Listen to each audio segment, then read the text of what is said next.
இன்னைக்கு ஃபர்டிலிட்டி டயட்டோட டே 11 பார்க்கலாமா? Already choke பண்ணி வச்சுருந்த பம்கின் சீட்ஸையும் பாதாமையும் மார்னிங்கே வந்து நல்ல தண்ணியில் வாஷ் பண்ணிவிட்டு சாப்பிட்டாச்சு. அதுதான் என்னோடய பிரேக்ஃபாஸ்ட்டே. அதோட முடிச்சிட்டேன். இன்றைக்கி ஹீரோ ஆஃப் த டேவே என்னோடய பிரியாணி தான்.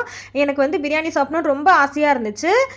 பட் என்னால் ரைஸ் வந்து ரொம்ப எடுத்துக்க முடியாது அப்படிங்கிறதுனால இன்றைக்கி நான் வந்து சம்பா பிரியாணி வந்து ட்ரை பண்ணியிருந்தேன். உண்மையாகவே சூப்பராக இருந்துச்சு. நான் நார்மல் பிரியாணியும் என் ஹஸ்பண்ட்காக செஞ்சேன். ஐ ஸ்வேர் எனக்கு வந்து என்னோடய பிரியாணி தான் ரொம்ப ரொம்ப பிடிச்சிது.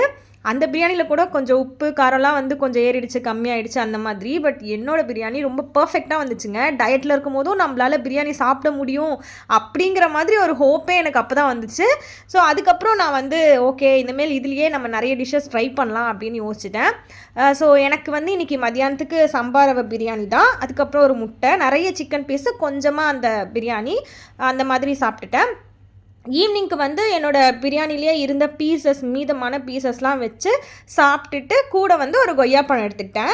இன்றைக்கி வந்து நான் டிஃப்ரெண்ட்டாக ஏதாவது ட்ரை பண்ணணும் அப்படின்னு நினச்சி ட்ரை பண்ணல. எனக்கு ரொம்ப கிரேவிங்காக இருந்ததுனால ட்ரை பண்ணேன். பட் உங்களுக்கு ஒரு கிரேவிங் இருக்குது அப்படின்னா அதை கண்டிப்பாக சாப்பிட்ருங்க. சாப்பிடாமல் இருக்காதீங்க. சாப்பிடாமல் இருக்கிறது தான் பெரிய பெரிய தப்பு. ஸோ என்னோடய டே ரொம்ப நல்லபடியாக போச்சு. நாளைக்கு ஒரு வீடியோவில் பார்க்கலாம்.